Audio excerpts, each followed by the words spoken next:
Hello everyone, this is Aman Agarwal. So guys, finally most awaited, most demanding video is live now. Cognizant interview question one shot. So guys, अभी आपका recently Cognizant का technical assessment हुआ है and जितने student वहां पे shortlist हुए होंगे, आप सभी स्टूडेंट्स इंटरव्यू राउंड के लिए जाओगे। अब आपका टेक्निकल इंटरव्यू होगा। सो गाइस, आज के इस वन शॉट के अंदर हम सारे के सारे इंपॉर्टेंट जो आपकी Cognizant के इंटरव्यू के अंदर आ सकते हैं, वे सारे के सारे टेक्निकल इंटरव्यू क्वेश्चन कवर करने वाले हैं। सो गाइस, काफी टाइम से काफी मुझे मेल्स आ रही थी कि भैया कोग्निजेंट इंटरव्यू वन शॉट लेके आओ। काफी वीडियोस पे बहुत सारी कमेंट्स आ चुकी थी आप सभी स्टूडेंट्स की, कोग्निजेंट इंटरव्यू वन शॉट लेके आओ। सो गाइस, फाइनली काफी ज्यादा एफर्ट्स देने के बाद आप सभी स्टूडेंट्स के लिए वन शॉट आ चुका है। अब आपका काम है कि आपको 100% अपने एफर्ट देने हैं। आपको एंड तक वीडियो देखनी है, बीच में स्किप मत करना। जितने भी स्टूडेंट इस वीडियो को स्टार्ट कर रहे हैं, मैं स्टार्ट करने से पहले ही आप सभी स्टूडेंट्स को बोल रहा हूँ, अगर आप इस कंप्लीट वन शॉट को देख पाओ तभी आप वीडियो स्टार्ट करना। 1 से 2 आवर का ये वन शॉट होने वाला है, अप्रोक्स 1 आवर का ये वन शॉट होने वाला है एंड आपको 1 से 1.5 घंटा अपना आराम से इसको देना है, अच्छी तरीके से प्रिपेयर करना है। जो चीजें मैं बता रहा हूँ, वे चीजें बस आपको समझनी है। सो कान खोल के आप लोग को बहुत ध्यान से सुनना है। अगर आप इस वन शॉट को कंप्लीट देख लोगे, सो मेरी गारंटी है, मेरी श्योरिटी है, आप सभी स्टूडेंट्स को आपके कोग्निजेंट के इंटरव्यू के अंदर काफी ज्यादा हेल्प होने वाली है। सो ये वीडियो देखने के बाद आपको कोई और वीडियो देखने की नीड नहीं पड़ेगी। चाहे आप जेएनसी प्रोफाइल के लिए जा रहे हो, चाहे आप जेएनसी प्रो के लिए जा रहे हो, चाहे आप जेएनसी नेक्स्ट के लिए जा रहे हो, आप सभी स्टूडेंट्स को ये वन शॉट देखना है। बस आप सभी स्टूडेंट्स को देखो, जेएनसी वालों के लिए तो कंप्लीट वन शॉट रहने वाला ही है and JNC pro and JNC next, आप सभी प्रोफाइल्स के स्टूडेंट को कंप्लीट वन शॉट तो देखना ही देखना है। बट एडिशनल रहने वाला है जेएनसी प्रो और जेएनसी नेक्स्ट के लिए। सो वो मैं वीडियो के एंड में बताऊंगा कि किन किन चीजों पे और आपको एडिशनली ध्यान देना है जेएनसी प्रो और जेएनसी नेक्स्ट, क्योंकि थोड़ा सा स्लाइटर आप लोगों से थोड़ा एडवांस लेवल के क्वेश्चंस भी पूछे जा सकते हैं। जेएनसी प्रो और जेएनसी नेक्स्ट प्रोफाइल के लिए मैं बोल रहा हूँ, वो मैं आपको वीडियो के एंड में बता दूंगा कि आपको और क्या-क्या चीजें प्रिपेयर करनी है। ये तो आपको कंप्लीट वन शॉट देखना ही देखना है, ये तो आपको प्रिपेयर करना ही करना है, क्योंकि ये क्वेश्चन तो काफी ज्यादा इंपॉर्टेंट क्वेश्चन है जो हर एक प्रोफाइल के अंदर पूछे गए हैं।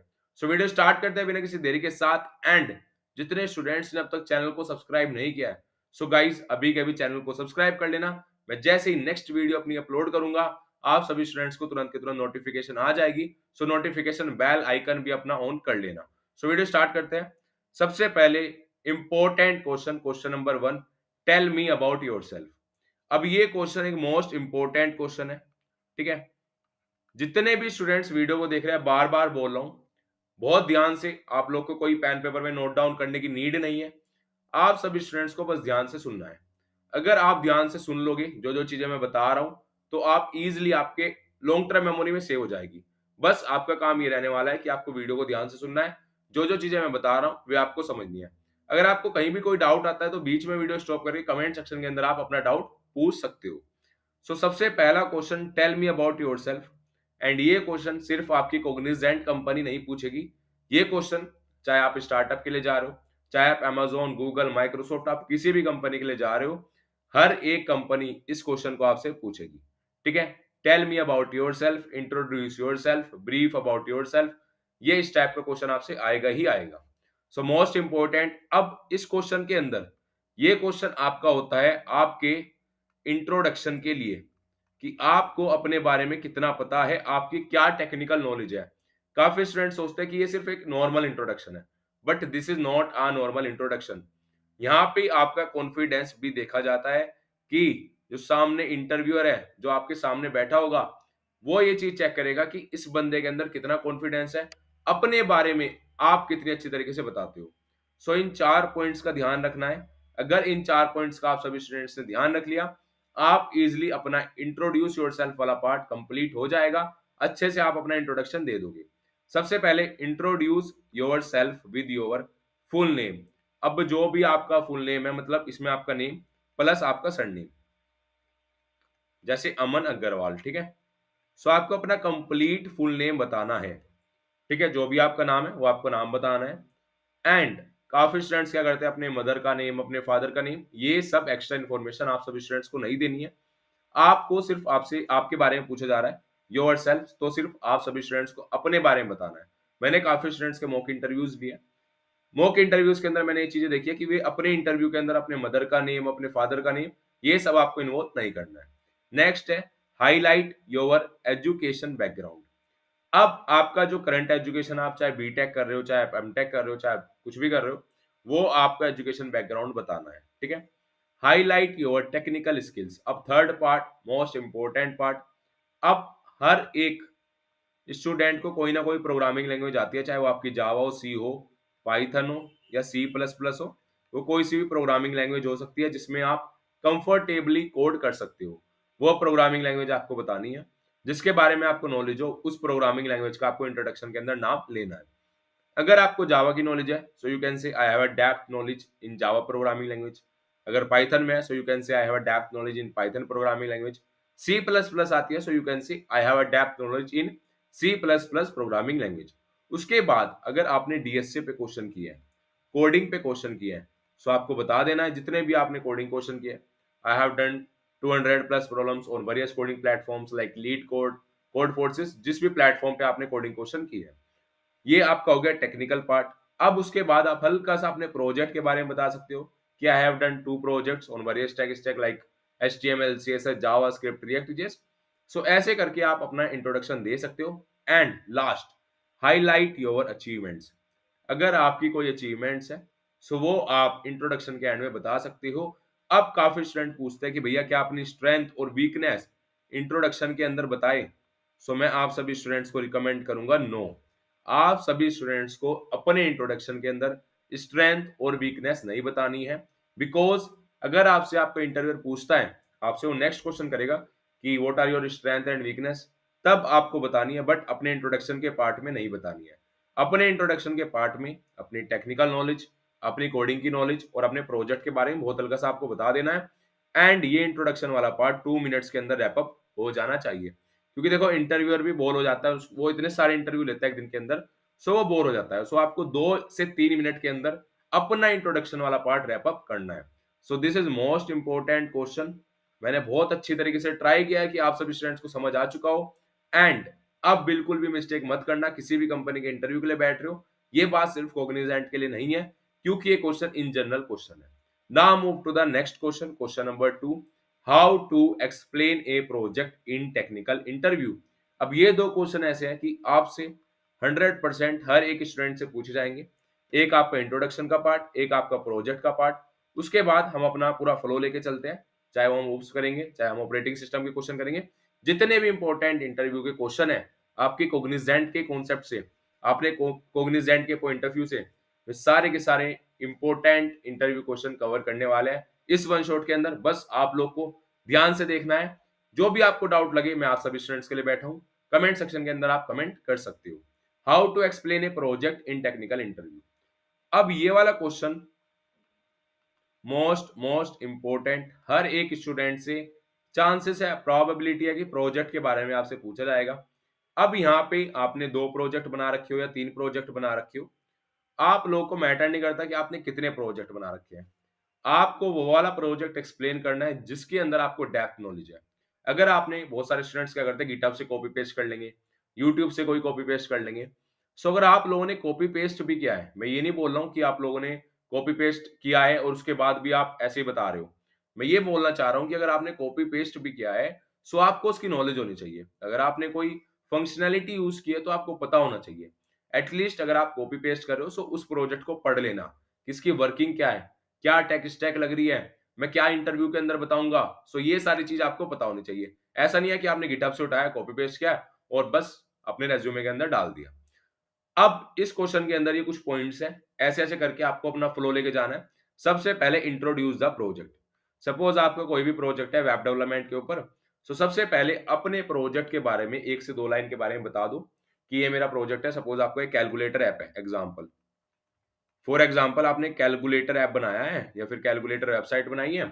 सो सबसे पहले कैलकुलेटर के बारे में बता दो कि ये मेरा कैलकुलेटर ऐप है, ये आपके एडिशन करेगा, सब्ट्रैक्शन करेगा, ये मल्टीपल ऑपरेशन करता है। उसके बाद डिस्क्राइब द प्रोजेक्ट मॉड्यूल्स। अब जो जो आपने प्रोजेक्ट मॉड्यूल्स बनाए हैं, चाहे वो आपने फ्रंट एंड का पार्ट डिजाइन किया हो, आपने उसके बटन्स बनाए हो, वो प्रोजेक्ट मॉड्यूल्स। अब आपको इसको 4 मिनट्स के अंदर, मैं हर एक क्वेश्चन की टाइमिंग बता दे रहा हूं, क्योंकि ये कुछ ऐसी चीज है जिसका हमें ध्यान रखना होता है। कभी कभी हम क्या करते हैं कि जब हम प्रोजेक्ट के बारे में बताते हैं तो हम बहुत ज्यादा डेप्थ में चले जाते हैं, बट ऐसा नहीं करना है। 4 मिनट्स मैक्सिमम है, 3 to 4 मिनट्स के अंदर आपको अपने प्रोजेक्ट के बारे में बता देना है, ठीक है। एंड इंपॉर्टेंट इंपॉर्टेंट इंफॉर्मेशन ही आपको वहां पे बतानी है। ऐसा नहीं है कि आप बिल्कुल हर एक चीज वहां पे बता रहे हो एंड प्रोजेक्ट वाले पार्ट को आप 8 से 10 मिनट के अंदर रैप अप कर रहे हो। सो ये सारी चीजें नहीं चलेगी, ये सब चीजें अवॉइड करनी है। 3 to 4 मिनट्स के अंदर रैप अप कर देना। डिस्क्राइब द प्रोजेक्ट मॉड्यूल्स, जो जो इंपॉर्टेंट मॉड्यूल्स आपने अपने प्रोजेक्ट के अंदर यूज किए हैं, you have to discuss that particular project modules. After that, detail the purpose and function of the project. आपका क्या पर्पस था इस प्रोजेक्ट को जो आपने बनाया, तो उसका पर्पस क्या था। Talk about the tech stack you used. अब जो भी आपने टेक्नोलॉजी यूज की है, चाहे वो आपकी वेब डेवलपमेंट है, चाहे वो आपकी ऐप डेवलपमेंट है, चाहे वो मशीन लर्निंग है, चाहे वो डेटा साइंस है, जो भी आपने अपनी टेक्नोलॉजी का यूज किया है, उस टेक्नोलॉजी के बारे में यहाँ पे आपको बताना है। After this explain your contribution to the project. अब काफी स्टूडेंट्स क्या करते हैं, अपना प्रोजेक्ट टीम में बनाते हैं। एंड अगर आप टीम में बना रहे हो, अगर आपने टीम के अंदर नहीं भी बनाया, तो मैं आपको कहूंगा कि प्लीज इंटरव्यू के अंदर आप बोलना कि टीम में बनाया है। तो आप बता सकते हो कि मैंने बैकएंड में काम किया है और मेरी टीम जो टीममेट है उन्होंने फ्रंट एंड में काम किया है। सो आपको अपना पर्टिकुलर कंट्रीब्यूशन बताना है, क्योंकि प्रोजेक्ट जब भी आपसे इंटरव्यूअर क्वेश्चन करेगा how to explain a project, इस ये वाला क्वेश्चन करेगा tell me about your project. So वहां पे वो आपकी टीम वर्क स्किल्स जरूर देखेगा। लास्ट वाला पॉइंट है highlight your team work skill. So अगर आपने टीम के अंदर काम किया है, सो आपको एक एडिशनल पॉइंट जरूर मिलेगा। Mention challenges and how you overcame them. आप अपने चैलेंजेस के बारे में बता सकते हो। आप चैलेंजेस के अंदर कुछ भी बता सकते हो कि आपका बहुत सारे एरर्स थे, वो आपने सोल्व किए थे, ठीक है। या फिर टाइम मैनेजमेंट की 9 to 5 हम कॉलेज के अंदर जाते हैं एंड उसके अंदर हमारा सारा का सारा टाइम चला जाता है। सो सैटरडे संडे वर्क किया है। सो ये सब चीजें आप चैलेंजेस के अंदर बता सकते हो एंड उसको ओवरकेम कैसे किया है, वो भी एक एडिशनल पॉइंट है, ये भी आपको बताना होगा। सो ये कुछ पॉइंट्स है, ये आपको ध्यान रखना है। आप अगर इन पॉइंट्स का ध्यान रखते हुए अपना फ्लो लेके जाते हो, सो आप 100% सिलेक्शन लोगे, ठीक है। Now move to the question number 3। What are local and instance variable. अब आपको प्रोग्रामिंग लैंग्वेज के अंदर पता होगा, एक लोकल वेरिएबल होता है, एक इंस्टेंस वेरिएबल होता है। सो इन दोनों वेरिएबल के अंदर क्या डिफरेंस होता है, इसके बारे में बता देता हूं। लोकल वेरिएबल और इंस्टेंस वेरिएबल के अंदर एक मेजर डिफरेंस है। Local variable, these variables are declared within a method. अब ये मेथड क्या है, जितने भी जावा वाले स्टूडेंट्स होंगे, आप सभी स्टूडेंट्स को तो पता होगा, बट सी प्लस प्लस और पाइथन वालों को बता देता हूं। मेथड फंक्शन को ही हम मेथड बोलते हैं जावा के अंदर, ठीक है। जो जावा प्रोग्रामिंग लैंग्वेज है उसके अंदर फंक्शन को हम बोलते हैं मेथड, ठीक है। इतनी चीज समझ में आ चुकी है, ठीक है, done. These variables are declared within a method. अब जब भी आप कोई मेथड क्रिएट कर रहे हो, आप अगर उस मेथड के अंदर, उस फंक्शन के अंदर किसी भी वेरिएबल का यूज कर रहे हो, वेरिएबल आप सभी स्टूडेंट्स को पता होगा, सो उसको हम बोलते हैं लोकल वेरिएबल। एग्जाम्पल, एग्जाम्पल के साथ समझा रहा हूं। इंट एरिया, आप सभी स्टूडेंट्स ने एक फंक्शन बनाया एरिया नाम से। अब यहां पे यूज किया मैंने int length, int breadth, int rectangle area. So ये क्या है, लेंथ क्या है, लेंथ एक वेरिएबल है। ब्रेथ क्या है, ब्रेथ एक वेरिएबल है। रेक्ट एरिया क्या है, ये भी एक वेरिएबल है। सो ये जितने भी वेरिएबल मैं एक फंक्शन के अंदर यूज करता हूं, फंक्शन के अंदर, इस चीज का ध्यान रखना, inside the function with in a method. यहां पे देख सकते हो विद इन ए मेथड। कोई भी आप वेरिएबल को फंक्शन के अंदर यूज करते हो, मेथड के अंदर यूज करते हो, सो उसको हम बोलते हैं लोकल वेरिएबल। यहाँ पे साफ साफ लिखा है लोकल वेरिएबल, लेंथ भी, ब्रेथ भी और ये भी, ठीक है। सो ये क्या है हमारा local variable. So local variable आप सभी स्टूडेंट्स को समझ आ चुका होगा। अब चलते हैं इंस्टेंस वेरिएबल पे। यार भैया इंस्टेंस वेरिएबल क्या है। इंस्टेंस वेरिएबल, ये मोस्ट इंपोर्टेंट क्वेश्चन है, मैं बार बार बता रहा हूं। अभी रिसेंटली 2024 बैच के अंदर जेएनसी प्रोफाइल, जेएनसी नेक्स्ट, इन दोनों प्रोफाइल पे ये इंटरव्यू क्वेश्चन पूछा गया था एक स्टूडेंट से। सो ये एक इंपॉर्टेंट क्वेश्चन है एंड कभी कभी क्या होता है, आपके जो क्वेश्चंस है वे रिपीट होते हैं।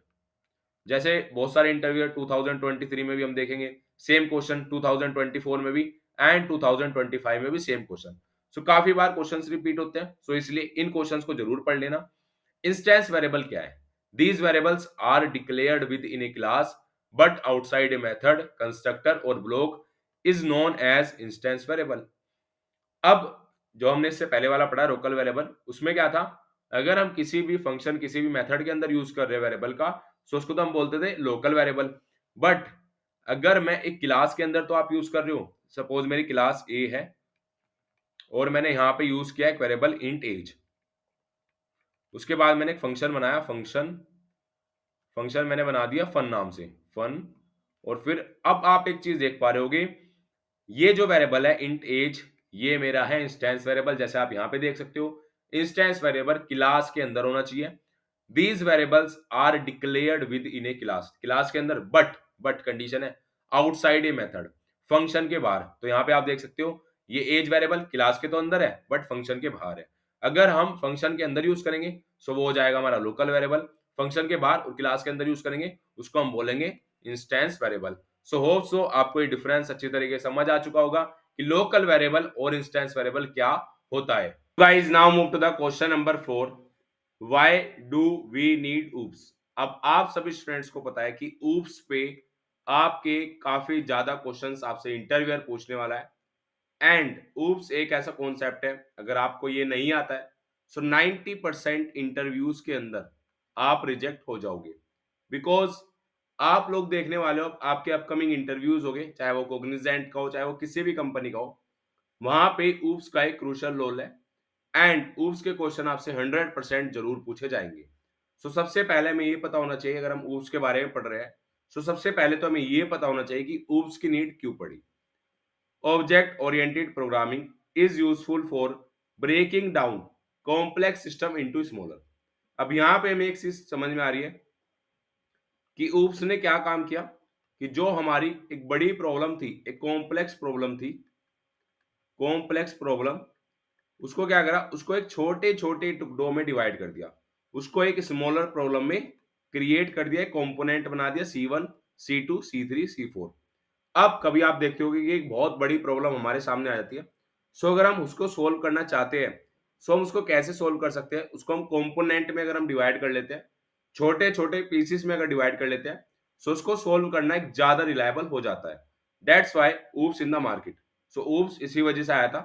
ऊप्स ने क्या करा, ब्रेक डाउन करी कॉम्प्लेक्स सिस्टम को एक स्मॉलर मोर मैनेजेबल कंपोनेंट्स में। This make it easier to develop, maintain and modify software. इसकी हेल्प से हम इजिली डेवलप कर पाए, इजिली मेंटेन कर पाए एंड इजिली मॉडिफाई कर पाए अपने सॉफ्टवेयर को। ऊप also help it ensure code reusability and data security. अब ऊप्स ने क्या हेल्प की, ऊप्स के अंदर एक पिलर है इनहेरिटेंस।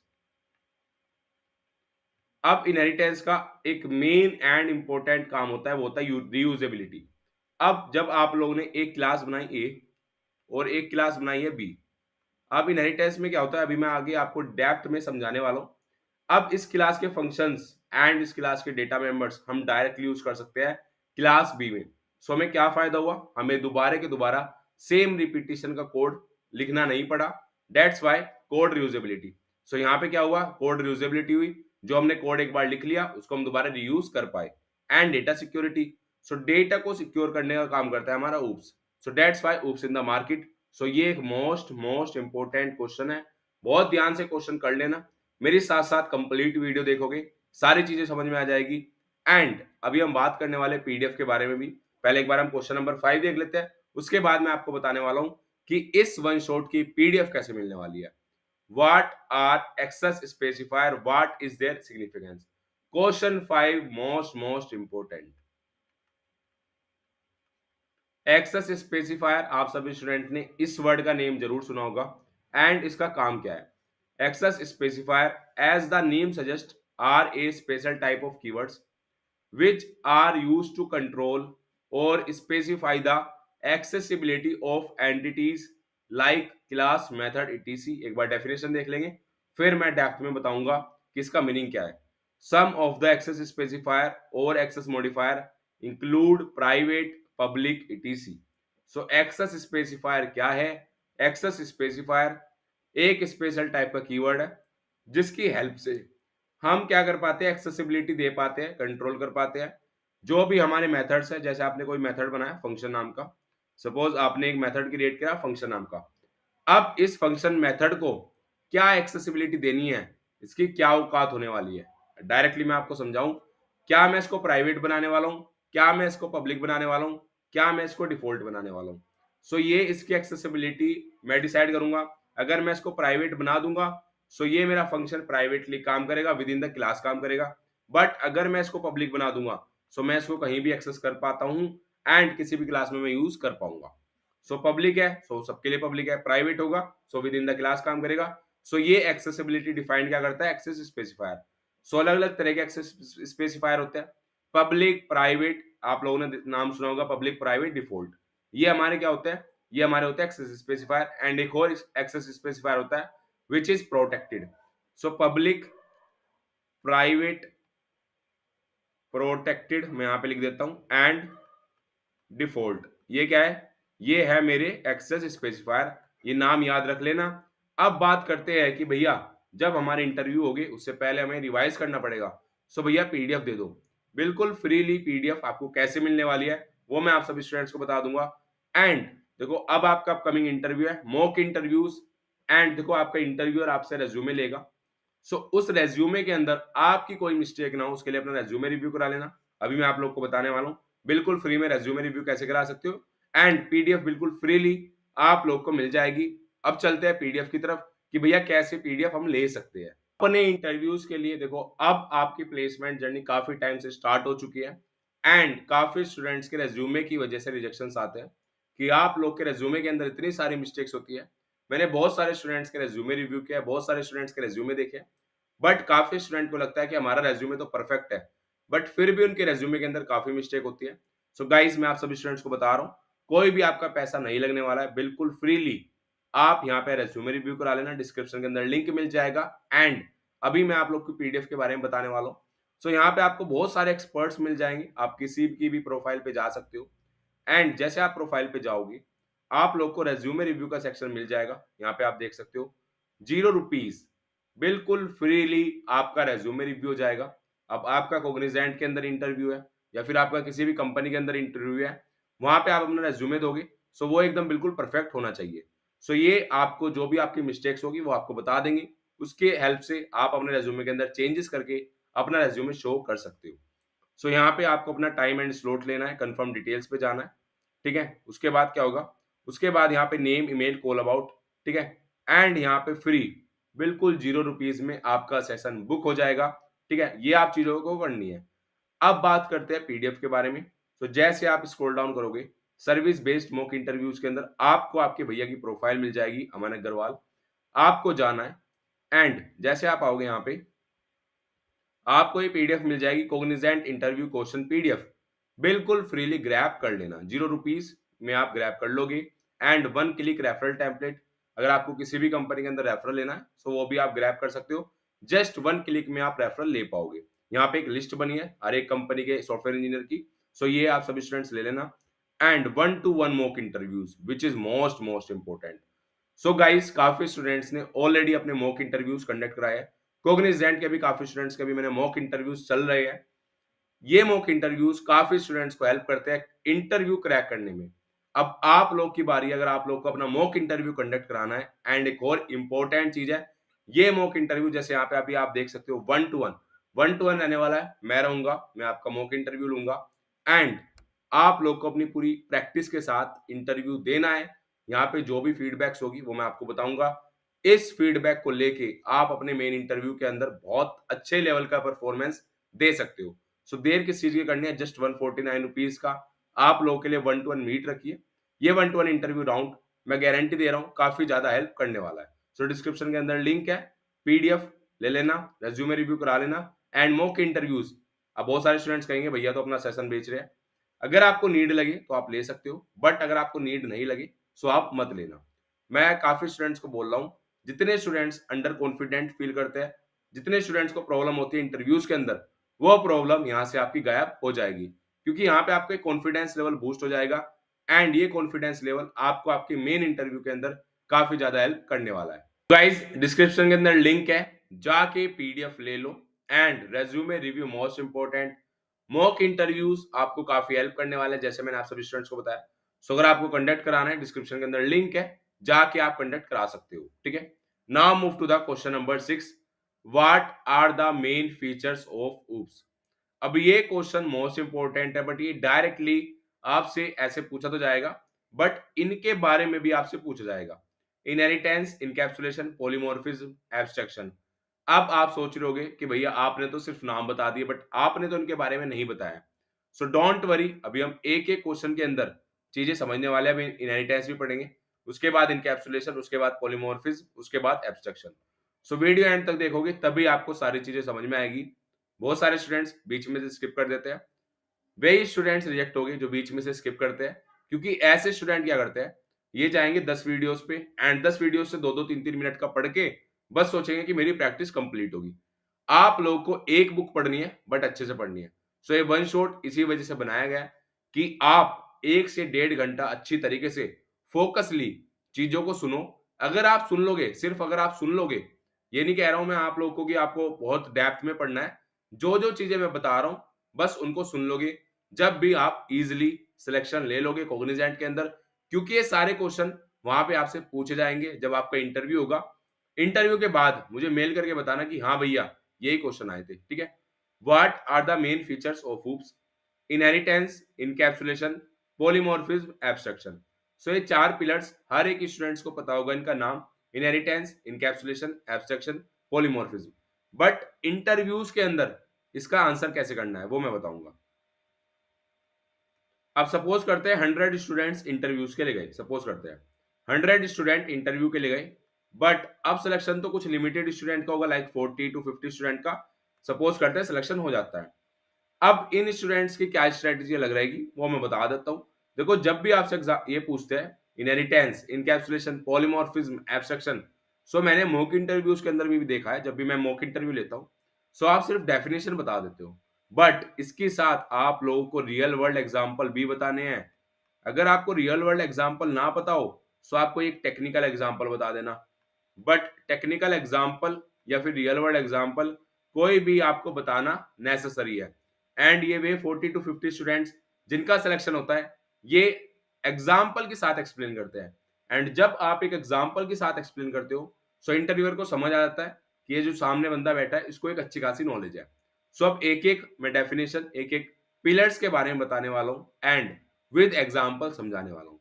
अब एक एक करके हर एक पिलर के बारे में आप सभी स्टूडेंट्स को बता देता हूँ। Now move to the question number 7। What do you mean by inheritance? Inheritance एक मोस्ट इंपॉर्टेंट पिलर है, आप सभी स्टूडेंट्स को इसके बारे में जरूर पता होना चाहिए। Inheritance is a fundamental concept in object oriented that allows one class to inherit properties and behaviors from another class, ठीक है। This promotes code reuse and hierarchical relationships between classes।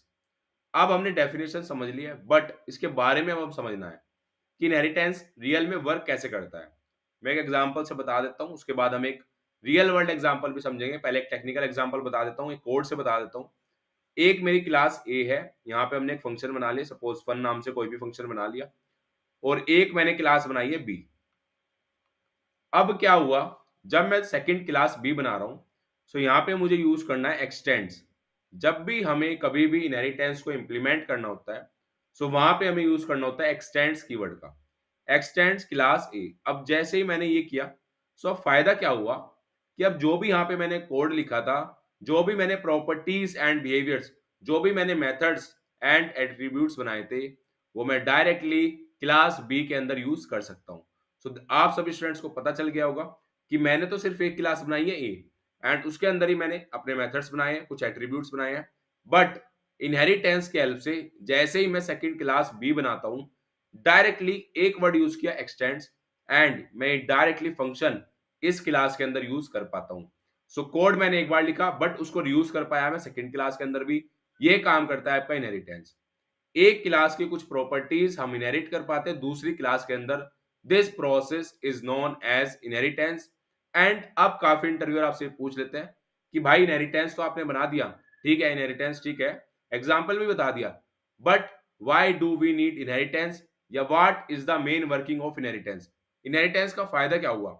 This is the फायदा of inheritance, this is the benefit, this promotes code reusability. बस आपको एक word में answer देना है। अगर आपसे इंटरव्यूअर पूछता है कि इनहेरिटेंस का बेनिफिट क्या है, why do we need inheritance, आपको बोलना है कोड रीयूजेबिलिटी। अगर आप ये वर्ड बोल दोगे, आप मान लेना कि आपके ऊपर डबल टिक लग चुके हैं। भाई इसको तो लेना ही है, इसको तो सारी चीजें पता है। कोड रियूजेबिलिटी का मतलब क्या है? कोड रियूजेबिलिटी का मतलब ये है कि मैंने एक क्लास बनाई, उसके अंदर कुछ फंक्शंस बनाए, अब मैं उस कोड को दोबारा नहीं लिख रहा हूं, उस कोड को डायरेक्टली रीयूज कर पा रहा हूं। अब यहां पे क्या हो रहा है, जो मैंने फंक्शन बनाया डायरेक्टली इनहेरिटेंस की हेल्प से मैं रीयूज कर पा रहा हूं।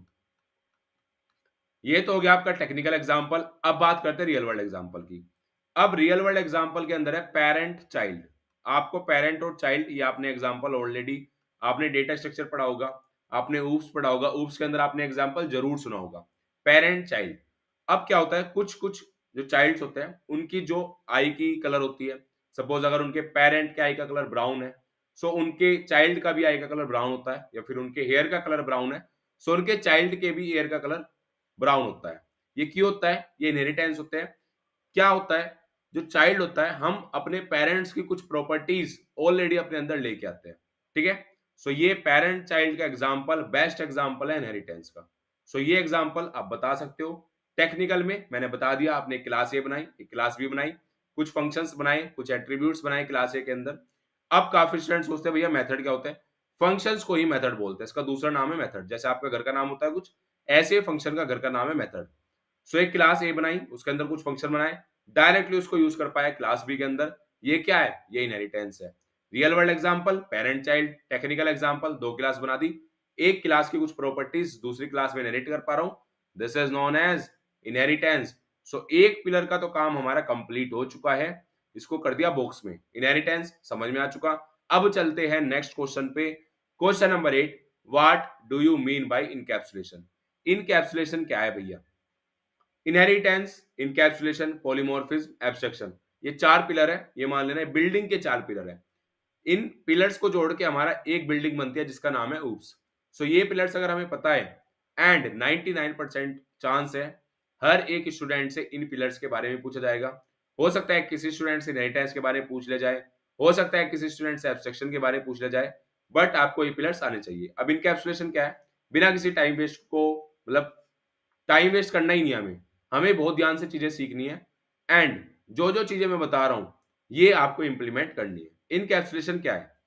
Encapsulation is one of the core principle of the object oriented programming. It refers to the bundling of data and methods.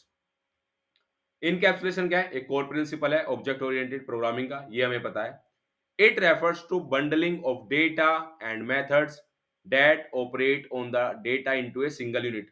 काफी स्टूडेंट्स को ये लैंग्वेज समझ में नहीं आई होगी, मैं एक सिंपल सी लैंग्वेज लिख देता हूं। Wrapping up of a data into a single unit. आप डायरेक्टली ये डेफिनेशन भी अपने इंटरव्यू के अंदर बता सकते हो। अब इसका मतलब क्या है? अब ये है मेरे पास पेन, अभी मैं समझाता हूं। अब इस पेन के अंदर अंदर बहुत सारी प्रोसेसिंग होगी। अब ये जैसे टेक्निकल पेन है, जैसे मैं इसको आईपैड पे अपने लिख पाता हूं, तो ये क्या है, अंदर यहाँ पे बटन्स भी है। अब इसमें क्या हुआ, आप लोग देख पा रहे हो इस पेन को, आप अंदर के प्रोसेस को नहीं देख पा रहे हो। सो ये क्या हुआ, इनकैप्सुलेट हुआ, रैपिंग अप हुआ डेटा का एक सिंगल यूनिट के अंदर। यूनिट क्या है? यूनिट है ये मेरा पेन। ध्यान से देख लो इस पेन को, यूनिट है ये मेरा पेन। इसके अंदर डेटा का फ्लो हुआ, ये रैप कर दिया गया, इसके अंदर क्या कर दिया गया, रैप, ठीक है। अब इसका एक बेस्ट एग्जांपल क्या है, क्लास। आप सभी स्टूडेंट्स को पहले टेक्निकल एग्जांपल, अब आप रियल वर्ल्ड एग्जांपल के अंदर पेन भी बता सकते हो। मैं एक और एग्जांपल बता दूंगा, बट एक टेक्निकल एग्जांपल बता देता हूं। आपने बनाई एक क्लास, क्लास के अंदर आपने बनाए मेथड्स एंड एट्रीब्यूट्स। आपने मेथड्स बनाए, आपने एट्रीब्यूट्स बनाए। आपने क्या किया, क्लास क्या है, क्लास है मेरी एक single unit, single unit. Method and attributes है मेरा data, wrapping up of a data into a single unit. So आपने जो ये डेटा लिया, जो ये मेथड्स बनाए, जो ये एट्रीब्यूट्स बनाए, इनको रैप ही तो किया है आपने क्लास के अंदर। क्या किया है वो, रैप ही तो किया है। रैप करके एक मेरी यूनिट बन गई जिसका नाम है क्लास ए सिंगल यूनिट। इतना काम समझ में आ चुका। अब एक रियल वर्ल्ड एग्जांपल बता देता हूं। रियल वर्ल्ड एग्जांपल के अंदर आपका बैग, जब जो भी आपका कॉलेज बैग है, आपको पता है बैग के अंदर आप पेन भी रखते हो, आप एक नोटबुक भी रखते हो, आप आपकी जो भी नेसेसिटी की चीज है वो सारी बैग के अंदर रखते हो। सो बैग क्या है, बैग एक यूनिट है, पेन नोटबुक ये क्या है, डेटा है। सो इनकैप्सुलेशन का बेस्ट एग्जांपल है बैग। कुछ भी बता सकते हो आप, बहुत सारे ऐसे रियल वर्ल्ड एग्जांपल है जिसको आप बता सकते हो। ठीक है, सो इनकैप्सुलेशन भी हमारे समझ आ चुका है। सो इनकैप्सुलेशन पे हमने कर दिया डन। अब बात करते हैं पॉलीमॉर्फिज्म कि भैया पॉलीमॉर्फिज्म क्या है। What is polymorphism? Polymorphism is composed of two words, poly which means many. देखो पॉलीमॉर्फिज्म को दो वर्ड में तोड़ दिया, एक पॉली एक मॉर्फ। ठीक है, पॉली का मतलब है मैनी, मॉर्फ का मतलब है शेप्स।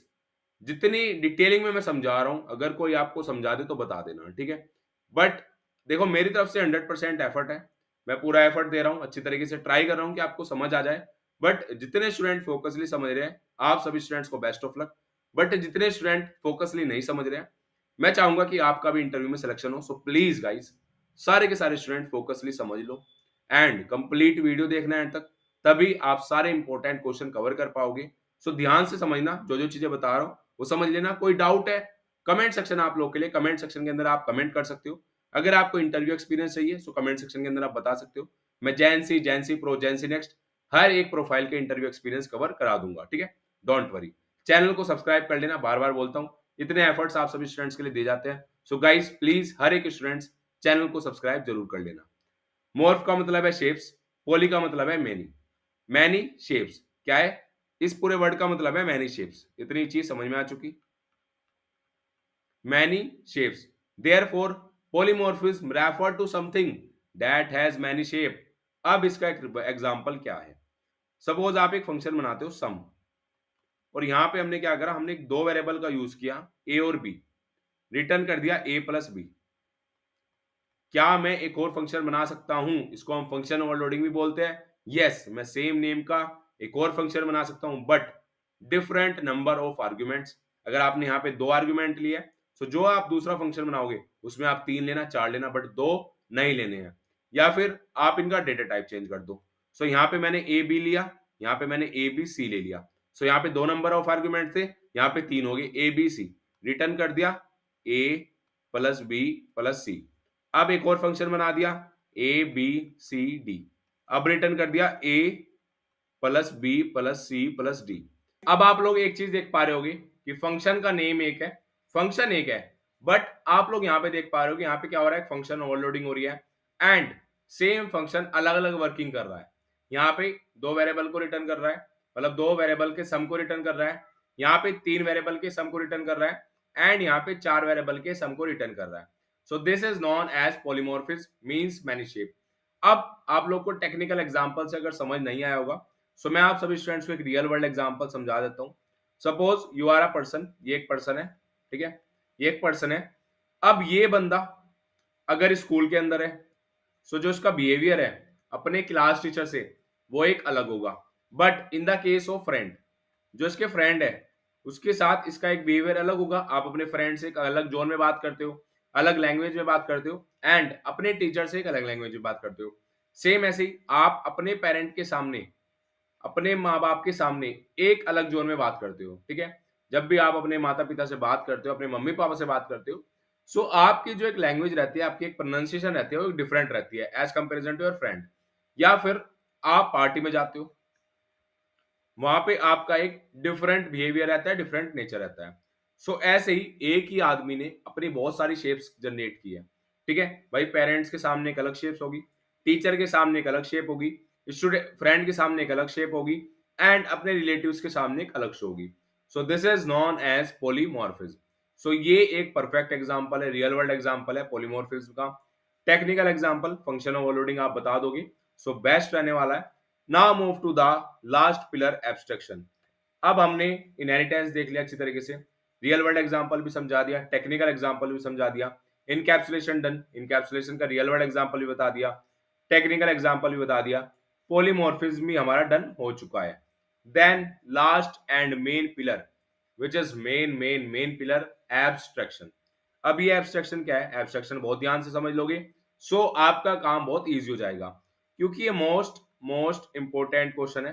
कोग्निजेंट के अंदर जैनसी, जैनसी नेक्स्ट, जैनसी प्रो, हर एक प्रोफाइल के लिए क्वेश्चन पूछा गया है एंड अभी आप लोगों को हर एक स्टूडेंट्स को वीडियो एंड तक देखनी है, क्योंकि जैनसी नेक्स्ट एंड जैनसी प्रो के अंदर कुछ, जैसे मैंने स्टार्टिंग में बताया था कि कुछ अलग चीज है जो आपको अलग से पढ़नी है, वे क्या है वे मैं बताने वाला हूँ वीडियो के एंड में। ये तो आपका रहेगा ही रहेगा, कंप्लीट वन शॉट तो रहेगा, बट वीडियो के एंड में मैं कुछ अलग चीजें बताऊंगा कि जो आपको जैनसी नेक्स्ट और जैनसी प्रोफाइल पे पूछी जाती है। ठीक है, what is abstraction in oops. अब क्वेश्चन नंबर 10 मोस्ट इंपोर्टेंट है। एब्स्ट्रक्शन क्या होती है भैया? Abstraction is one of the fundamental principles of object oriented programming that focuses on hiding the implementation detail and exposing only the essential features of an object। अब abstraction का मतलब क्या है? ये क्या करेगा? ये सिर्फ नेसेसरी डिटेल शो करेगा यूजर को। नेसेसरी डिटेल जो यूजर के काम की है वो डिटेल शो करेगा, एंड अननेसेसरी डिटेल जो भी अननेसेसरी डिटेल है, जो डिटेल यूजर के काम की नहीं है, वो क्या करेगा? वो हाइड करेगा। ओनली शो नेसेसरी डिटेल, सिर्फ ये काम करेगा। शो क्या करेगा? इतना याद रख लेना एब्स्ट्रक्शन पे कि शो करेगा नेसेसरी डिटेल एंड हाइड करेगा नेसेसरी डिटेल। सो ये एक बेस्ट एग्जांपल है। ठीक है, आप लोगों को एग्जांपल में बता देता हूं। अगर मैं एग्जांपल की बात करूं तो उसके बहुत सारे एग्जांपल है। कार वाला एग्जांपल है, लाइक आप कार को ड्राइव कर रहे हो एंड आपने सिर्फ वहां पे अपना एक्सीलेटर दबाया, अपने एक्सीलेटर को पुश किया, बट आपको इंटरनल वर्किंग नहीं पता है। सेम ऐसी कार एक बहुत पुराना एग्जांपल हो चुका है, एटीएम का एग्जांपल। एटीएम का एग्जांपल थोड़ा न्यू एग्जांपल है। अब जैसे आप एटीएम के अंदर एंटर करते हो पिन, पिन से पहले क्या एंटर करते हो? कैश फ्लो, कि आपको कितने रुपीज निकालने हैं। सपोज मुझे 2000 रुपए निकालने हैं, सो सबसे पहले मैंने वहां पे अमाउंट एंटर की। Then after this you have to enter your pin. जैसे आप पिन एंटर करते हो अब आएगा मेन प्रोसेस। जैसे हम पिन एंटर करते हैं वैसे आते हैं हमारे कैश, कैश विदड्रॉल आते हैं। अब कैश आपके पास आ जाएगा, बट इंटरनल क्या वर्किंग रही है, कैसे उसने अंदर से आपको पैसे निकाल के दिए, वो आप सभी स्टूडेंट्स को नहीं पता है, एंड किसी भी यूजर को वो जानना जरूरी नहीं है। This is unnecessary detail. Necessary detail क्या है? आपके पास रिसिप्ट आएगी, आपके पास कैश फ्लो आएगा, वो नेसेसरी डिटेल है, वो हमें चाहिए। हमें तो पैसे निकालने से मतलब है, अब वो कैसे पैसे निकाल ले उससे हमें मतलब नहीं है, बट उसके अंदर एक इंटरनल वर्किंग हो रही होगी। So this is a perfect example, ATM machine का परफेक्ट एग्जांपल है। And most most important question है एब्स्ट्रक्शन का। अगर ये क्वेश्चन आप लोगों को नहीं आता है, मैं आप सभी स्टूडेंट्स को बता रहा हूँ 99% ऑफ द स्टूडेंट से इस क्वेश्चन को पूछे जाने की प्रोबेबिलिटी काफी ज्यादा हाई है। सो इस क्वेश्चन को एग्जाम्पल के साथ समझ लेना, एंड पीडीएफ के लिए मैंने आपको बता दिया है, डिस्क्रिप्शन चेक कर लेना। मॉक इंटरव्यूज भी बता दिया, रेज्यूमे रिव्यू तो हर एक स्टूडेंट को कराना ही कराना है। Now move to the question number 11, what is DBMS. अब ऊप्स के कुछ क्वेश्चंस देख ले, अब डीबीएमएस के क्वेश्चंस कवर करेंगे। जितने भी इंपॉर्टेंट क्वेश्चन हो गए, अब चाहे वो ऊप्स से हो, चाहे वो डीबीएमएस से हो, चाहे वो प्रोजेक्ट रिलेटेड हो, सारे के सारे क्वेश्चन इंपॉर्टेंट क्वेश्चन जो काफी बार रिपीट हुए हैं, जिसकी प्रोबेबिलिटी है, जो आपके कॉग्निजेंट के इंटरव्यू के अंदर आ सकते हैं, वो सारे क्वेश्चन इस वन शॉट के अंदर कवर करने वाला हूं। व्हाट इज डीबीएमएस, अभी कुछ देर की और वीडियो रह गई है, कंप्लीट देखना, तभी आपको अच्छी चीजें समझ में आएगी, सारे क्वेश्चन समझ में आएंगे। सो बहुत ध्यान से देखना, फोकसली देखना। कोई भी डाउट हो, कमेंट सेक्शन आप लोग के लिए, कमेंट्स के अंदर आप कमेंट कर सकते हो, जो भी डाउट है आप पूछ सकते हैं। अब डीबीएमएस क्या होता है भैया? डीबीएमएस का मतलब है डेटाबेस मैनेजमेंट सिस्टम। डेटाबेस, ए डेटाबेस मैनेजमेंट सिस्टम डीबीएमएस एक हमारा सॉफ्टवेयर सिस्टम। अब इसका काम क्या होता है? इसका काम होता है क्रिएट करने का एंड मैनेजिंग डेटाबेस। अब एग्जांपल मैं आपको बता देता हूं, हर एक चीज एग्जांपल के साथ बताऊंगा। जैसे आपका कॉलेज है, सो आपके कॉलेज का एक डेटाबेस होगा जिसके अंदर हर एक स्टूडेंट की एंट्री होगी, उसका ब्रांच नेम होगा, ठीक है, उसका डिपार्टमेंट होगा कि कौन से डिपार्टमेंट से है। सो ये मैं मान लेता हूँ ये आपके कॉलेज का क्या है? डेटाबेस है। एबीसीडी बहुत बड़ा डेटाबेस होगा क्योंकि काफी ज्यादा high number of students colleges के अंदर होते हैं।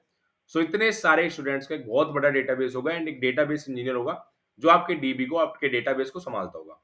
अब ऐसे डेटाबेस मैनेजमेंट सिस्टम ने काम क्या किया? एक सॉफ्टवेयर सिस्टम है जो क्रिएट भी करेगा और उस डेटाबेस को मैनेज भी करेगा। इतना चीज समझ आ चुकी होगी।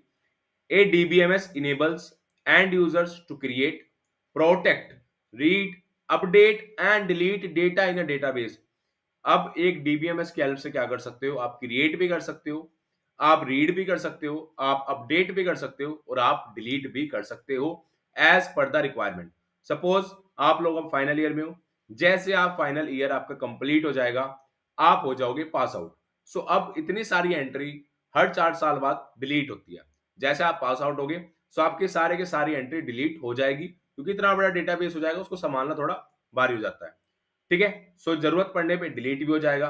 एंड इंफॉर्मेशन अपडेट, सपोज अभी आपका करंट में नंबर कोई और है, एक्स वाई जेड, अभी आप फोन नंबर यूज कर रहे हो एंड आपको कॉलेज में फोन नंबर चेंज कराना होगा, सो आपका डेटाबेस में भी अपडेट होगा। सो वहां पे हम अपडेट भी कर सकते हैं, कोई इन्फॉर्मेशन चाहिए होगी रीड भी कर सकते हैं, इजिली उस डेटाबेस को प्रोटेक्ट कर सकते हैं जिससे कोई और यूजर उसको कुछ भी चोरी ना कर सके। It also manage security, data integrity and concurrency for database. So database management system का क्या काम होता है? क्रिएट करता है, मैनेज करता है डेटाबेस को एंड यूजर क्या कर सकता है? क्रिएट भी कर सकता है, रीड भी कर सकता है, अपडेट भी कर सकता है और डिलीट भी कर सकता है। Now move to the question number 12। Explain different language present in DBMS.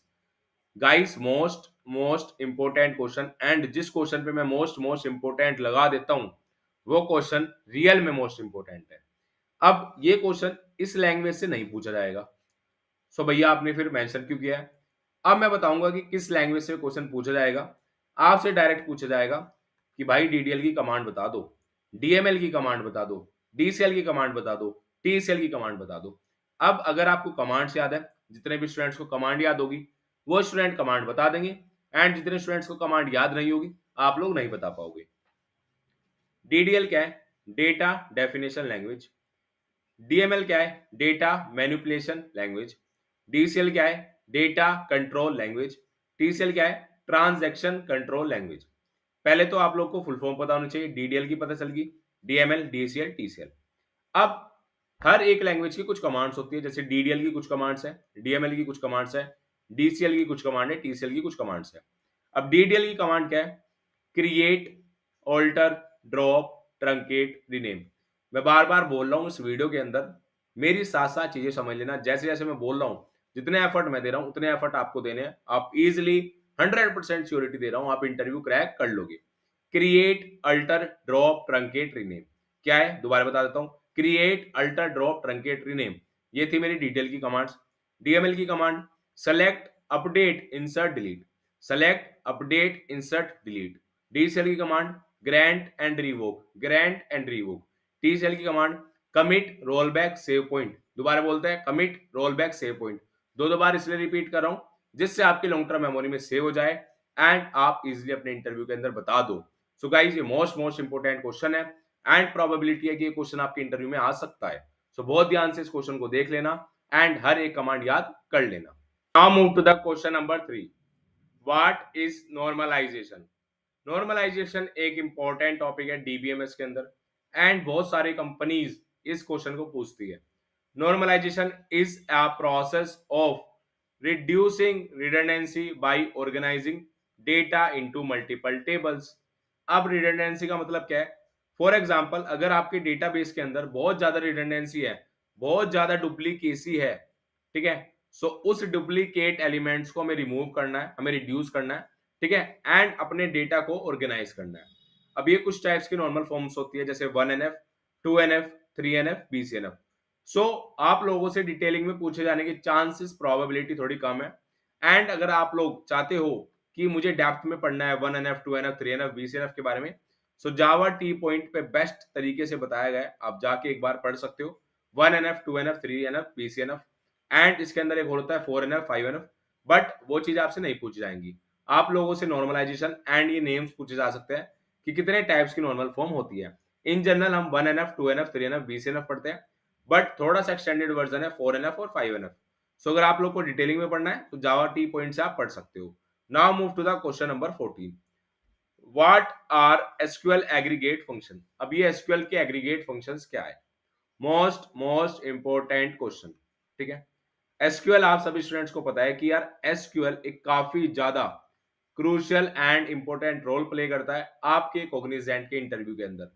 आप सभी स्टूडेंट्स ने काफी इंटरव्यू एक्सपीरियंस भी अगर देखे होंगे, सो वहां पे भी आपने नोटिस किया होगा एसक्यूएल के क्वेश्चन जरूर आते हैं। And if you want Cognizant interview experience then please comment me. इस वीडियो पे कमेंट करो कॉग्निजेंट इंटरव्यू एक्सपीरियंस। जितनी ज्यादा कमेंट्स होगी बहुत जल्दी कॉग्निजेंट इंटरव्यू एक्सपीरियंस, हो सकता है कल, हो सकता है परसों, एक दो दिन के अंदर आप लोगों के लिए कॉग्निजेंट इंटरव्यू एक्सपीरियंस की वीडियो लेके आ जाऊंगा, जिसके अंदर जैनसी के interview experience, जैनसी next, GenC pro, हर एक प्रोफाइल पे इंटरव्यू एक्सपीरियंस रहने वाले हैं। अब एसक्यूएल एग्रीगेट फंक्शंस क्या है? An aggregate function is a function that performs A calculation on A set of values and return a single value.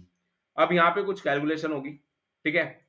अब जब कैलकुलेशन होगी तो वो एक सिंगल वैल्यू रिटर्न करेगी, चाहे कभी भी आप 1+1 कर रहे हो, 1 × 1 कर रहे हो, आप एडिशन कर रहे हो, मल्टीप्लीकेशन कर रहे हो, कोई भी कैलकुलेशन कर रहे हो, सो वहां पे एक सिंगल वैल्यू, एक वैल्यू जनरेट होगी। सो उसको हम एग्रीगेट फंक्शन बोलते हैं। अब ये कुछ टाइप्स के होते हैं, जैसे हमारा min, max, count, sum, average. And आपसे directly interviewer min max directly पूछ सकता है कि मिन एग्रीगेट फंक्शन क्या काम करता है, मैक्स एग्रीगेट फंक्शन क्या काम करता है, काउंट एग्रीगेट फंक्शन क्या काम करता है, सम, एवरेज आपसे डायरेक्टली भी पूछा जा सकता है। सो मिन फंक्शन का काम होता है, ये रिटर्न करेगा smallest value with in the selected column. जो भी आपने कॉलम सेलेक्ट किया है उसमें से बिल्कुल एक मिनिमम, एक स्मॉलेस्ट वैल्यू आपको लाके रिटर्न करेगा। Max returns the largest value, सबसे बड़ी वैल्यू लाके देगा सिलेक्टेड कॉलम में। Count return the number of rows in a set. Sum return the total sum. Average returns the average value of a numerical column. So this is most important question, हर एक aggregate function आप पढ़ लेना। मैंने आप सभी students को बता दिया, एक बार आप खुद से रिवाइज करोगे, जैसे आप पीडीएफ लोगे, पीडीएफ को एक बार रिवाइज कर लेना। 10 to 15 मिनट्स लगने वाले हैं, बट बहुत सारे स्टूडेंट्स ये गलती करते हैं, वे रिवाइज नहीं करते हैं। जब तक आप खुद से रिवाइज नहीं करोगे लॉन्ग टर्म मेमोरी में नहीं सेव होगा। सो प्लीज वीडियो एंड तक देखना, वीडियो एंड होते ही जैसे मैंने बताया आपको पीडीएफ लेनी है, 10 to 15 मिनट्स के अंदर आप सारा का सारा रिवाइज कर सकते हो जो मैंने आपको बताया। पीडीएफ से आप क्विक रिवीजन कर लेना। Now move to the question number 15 and this question is the last question. इसके बाद फिर मैं आपको बताने वाला हूँ Cognizant GenC next, GenC pro वाले स्टूडेंट्स को क्या एक्सटेंड में पढ़ना है। ये तो आपको पढ़ना ही पढ़ना है, बट अलग से और क्या आपको पढ़ना है, क्या क्या क्वेश्चन आपसे एक्स्ट्रा हो सकते हैं, क्योंकि जैनसी नेक्स्ट और जैनसी प्रो का पैकेज भी डिफरेंट है, बट अच्छा है पैकेज उनका एज कंपेरिजन टू जैनसी प्रोफाइल। सो आपको थोड़ा सा ज्यादा पढ़ना पड़ेगा, ज्यादा पैसा मिल रहा है तो ज्यादा पढ़ना भी पड़ेगा। वो क्या पढ़ना पड़ेगा वो मैं बता दूंगा। What are joins and type of joins. So एक बहुत बड़ा क्वेश्चन होने वाला है, क्योंकि हम इन डेप्थ कवर करने वाले हैं। मैं सारे के सारे joins, inner join, left join, right join, full outer join, सारे के सारे जॉइन इस क्वेश्चन के अंदर कवर करने वाला हूं। A join clause is used to combine rows from two or more table based on related column between them। join clause क्या है, join clause का काम क्या होता है, join clause कंबाइन करता है रोज को दो या दो से ज्यादा टेबल में। सपोज ये मेरी टेबल है, ये मेरी टेबल 1 है, ये मेरी टेबल 2 है। अब ज्वाइन क्लोज का काम क्या होगा, ये कंबाइन करेगा रोज को दो या दो से ज्यादा टेबल में based on related column between them, ठीक है।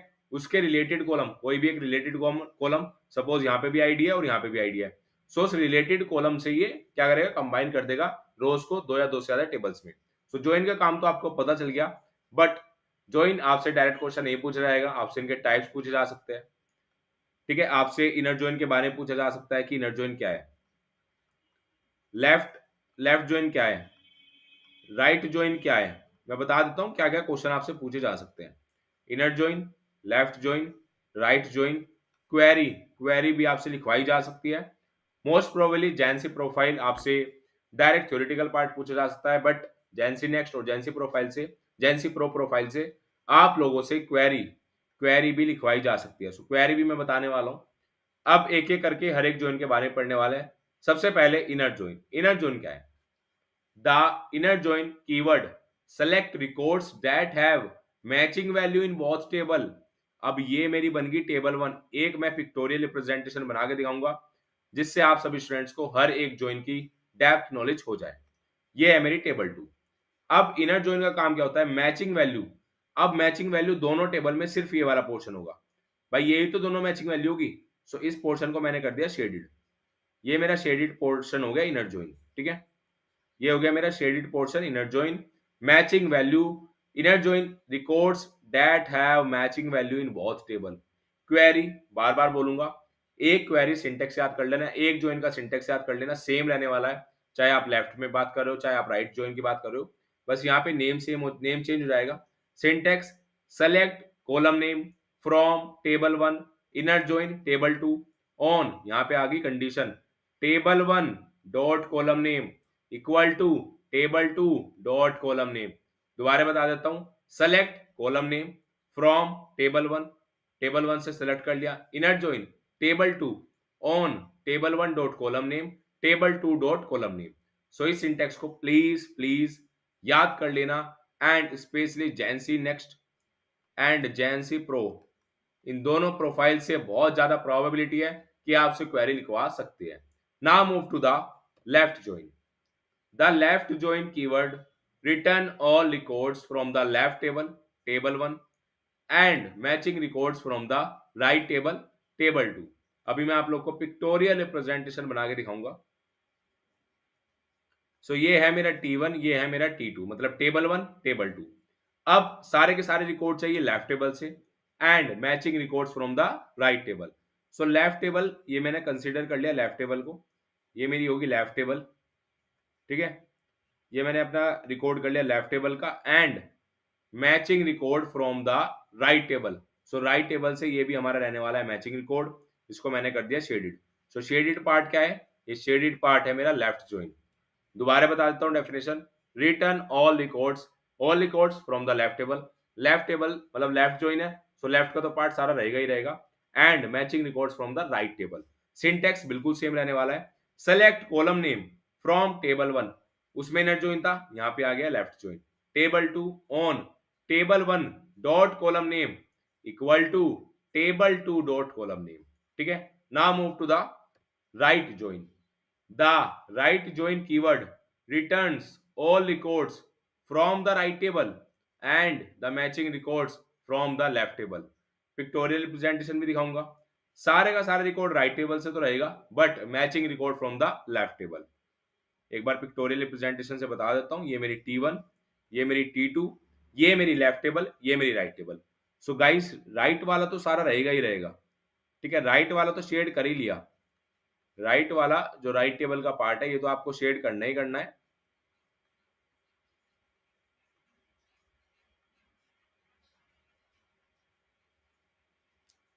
ठीक है।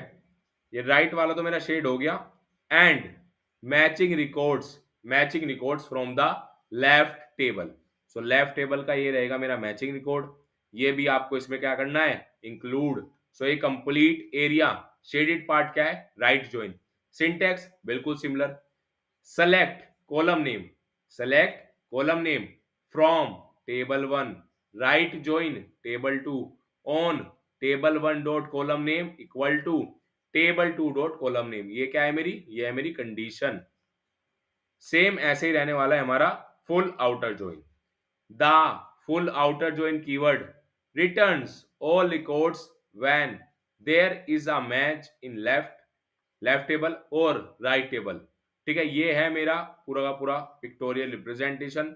अब यहां से फुल आउटर ज्वाइन का मतलब है कि कंप्लीट एरिया रहने वाला है, लेफ्ट का भी कंप्लीट राइट का भी कंप्लीट। मैं दिखा देता हूं, ये भी आपका कंप्लीट रहेगा भाई, ये एरिया भी आपका कंप्लीट रहेगा। There is a match in left और राइट टेबल, ठीक है। ये भी एरिया कंप्लीट रहेगा और ये भी एरिया कंप्लीट रहेगा। फुल आउटर ज्वाइन में सारा का सारा पार्ट आपका कवर होने वाला है। सो कंप्लीट शेडेड एरिया आपका क्या रहने वाला है? Full outer join. सिंटेक्स ये भी बता देता हूं, सेम रहने वाला है। Select column name from table 1 full outer join table 2 condition on table 1 dot column name equal to table 2 dot column name. So ये सारे के सारे ज्वाइंस गाइस, बार बार मैं बोल रहा हूं, आप जैनसी प्रोफाइल से हो, आप जैनसी नेक्स्ट से हो, आप जैनसी प्रो से हो, फर्क नहीं पड़ेगा, ज्वाइंस जरूर पूछ जाएंगे। ज्वाइंस एक इंपॉर्टेंट पार्ट है एसक्यूएल का, हार्ट ऑफ एसक्यूएल, ये समझ लेना। अगर आपको एसक्यूएल आती है तो आपको ज्वाइंस आता है। ज्वाइंस के सारे टाइप्स, क्वेरी, पिक्टोरियल रिप्रेजेंटेशन, सारी चीजें कवर करा दी है। इनर ज्वाइन डन हो चुका है। सिंटेक्स एक पढ़ लेना, सब में चेंज होगा बस, इनर ज्वाइन की जगह आउटर और आपका राइट। नेक्स्ट लेफ्ट ज्वाइन हमने पढ़ लिया है। राइट ज्वाइन हमने पढ़ लिया है। फुल आउटर ज्वाइन भी हमने पढ़ लिया है। सो ज्वाइंस का पार्ट हो चुका है कंप्लीट एंड वीडियो हो चुकी है एंड, बट स्टिल अभी आप लोग को देखनी है जैनसी प्रो जैनसी नेक्स्ट क्या डिफरेंट रहने वाला है। अब देखो जैनसी के लिए ये कंप्लीट इनफ है, कंप्लीट वन शॉट इनफ है। अब जैनसी प्रो के लिए वन शॉट तो आपको करना ही करना है, बट आपसे एक्स्ट्रा क्वेश्चन क्या हो सकते हैं? देखो गाइस, आपसे रेज्यूमे हर एक स्टूडेंट को बोल रहा हूं, काफी ज्यादा इंपॉर्टेंट है, रिव्यू करा लेना। अकॉर्डिंग टू योर रेज्यूमे वैसे आपके क्वेश्चन होने वाले हैं।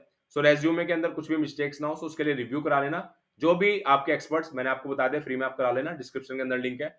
जो भी आपके एक्सपर्ट बोले कि ये चीजें चेंज करनी है, वो चीजें चेंज कर देना एंड अपना परफेक्ट रेज्यूमे बना लेना। अब रेज्यूमे के अंदर जो आपने प्रोजेक्ट मेंशन किए, लाइक आपने मशीन लर्निंग, अभी रिसेंटली एक स्टूडेंट का 2025 बैच का एक आपका जैनसी नेक्स्ट प्रोफाइल पे और जैनसी प्रो प्रोफाइल पे उनका हुआ है अभी रिसेंटली इंटरव्यू। सो मेरी उनसे बात हुई थी, मैंने उनके मॉक इंटरव्यूज देते एंड उसके बाद उन्होंने अपना इंटरव्यू एक्सपीरियंस आप लोग भी शेयर कर सकते हो। डिस्क्रिप्शन के अंदर लिंक है ईमेल आईडी का, उस पर आप शेयर कर सकते हो। जब भी आपका इंटरव्यू हो जाए उसके बाद आप अपना इंटरव्यू एक्सपीरियंस शेयर कर सकते हो। सो वहां पे क्या हुआ, उनका प्रोजेक्ट था मशीन लर्निंग पे, एमएल पे। सो अब जो जैनसी प्रोफाइल है उनसे तो डिटेलिंग में नहीं पूछा जाएगा, बट जैनसी प्रो और जैनसी नेक्स्ट जैसे आपका पैकेज के अंदर भी डिफरेंस है, ऐसे क्वेश्चंस के अंदर भी थोड़ा बहुत डिफरेंस होगा। बहुत ज्यादा हार्ड लेवल का इंटरव्यू आप सभी स्टूडेंट्स का नहीं होगा। इंटरव्यू का लेवल जैनसी वालों के लिए बिल्कुल इजी रहने वाला है, जैनसी प्रो और जैनसी नेक्स्ट के लिए इजी टू मीडियम लेवल। अब प्रोजेक्ट के अंदर जैसे आपने मेंशन किया है मशीन लर्निंग का प्रोजेक्ट, सो आपसे मशीन लर्निंग के बारे में पूछा जाएगा। अब आपका डेटा साइंस का प्रोजेक्ट है, सो आपसे पांडास, नमपाई ये लाइब्रेरीज भी पूछी जाएगी, उसके बारे में पूछा जा सकता है। ठीक है, ऐसे ही सेम जैनसी नेक्स्ट के लिए रहने वाला है। जैनसी नेक्स्ट वालों को थोड़ा सा ज्यादा एफर्ट करने की नीड है। आपको एरे स्ट्रिंग के क्वेश्चन, कोडिंग क्वेश्चन करवा सकते हैं। आपसे इंटरव्यू के अंदर एरे के question, two sum, three sum, LeetCode पे आप सर्च करोगे, binary search, sorting algorithms, most important guys, sorting algorithms, quick sort, merge sort, insertion sort, bubble sort, ये करके जाना, काफी ज्यादा इंपॉर्टेंट है। एंड हर एक कॉम्प्लेक्सिटी, टाइम कॉम्प्लेक्सिटी आपको पता होनी चाहिए। अगर इंटरव्यूअर ने आपसे पूछ लिया time complexity of bubble sort, quick sort, वो सब आपको पता होनी चाहिए। सो यही आपके लिए एडवांस रहने वाला है कि रेज्यूमे के अंदर जो भी चीजें मेंशन की है आप लोग को पता होनी चाहिए। प्रोजेक्ट से क्वेश्चन पूछे जाएंगे। मशीन लर्निंग मेंशन किया है, सो वहां से मशीन लर्निंग के बारे में पूछा जाएगा। डेटा साइंस मेंशन किया है, डेटा साइंस के बारे में पूछा जाएगा। सेम ऐसे जेंसी नेक्स्ट के लिए रहने वाला है। एंड कोडिंग क्वेश्चन, आप लोगों से कोडिंग प्रॉब्लम करवा सकते हैं। कोडिंग प्रॉब्लम बहुत ज्यादा हाई लेवल की नहीं रहने वाली है। Palindrome, prime number, Armstrong, binary search, linear search and array string के क्वेश्चंस, इनमें से आपसे कुछ भी पूछा जा सकता है। ठीक है, सो ये सब चीजें आपको करनी है। होप सो आपको वीडियो, कंप्लीट वीडियो में हमने काफी चीजें सीखी है। हर एक सेगमेंट, हर एक टॉपिक के क्वेश्चन कवर किए गए हैं, जो भी आप सभी स्टूडेंट्स के लिए इंपॉर्टेंट हो। अगर आप लोगों को वीडियो अच्छी लगी हो तो प्लीज लाइक कर देना। एंड सब्सक्राइब के लिए मैं सभी स्टूडेंट्स को बोलूंगा, काफी ज्यादा एफर्ट लगाए आप सभी स्टूडेंट्स के लिए ऐसा टॉप नॉच लेवल कंटेंट लाने के लिए। So please do subscribe our channel and notification on कर लेना। जैसे ही वीडियो मैं अपलोड करता हूं आप सभी तक नोटिफिकेशन पहुंच जाएगी एंड तुरंत के तुरंत वीडियो देख लेना। सो मिलते हैं नेक्स्ट वीडियो के अंदर।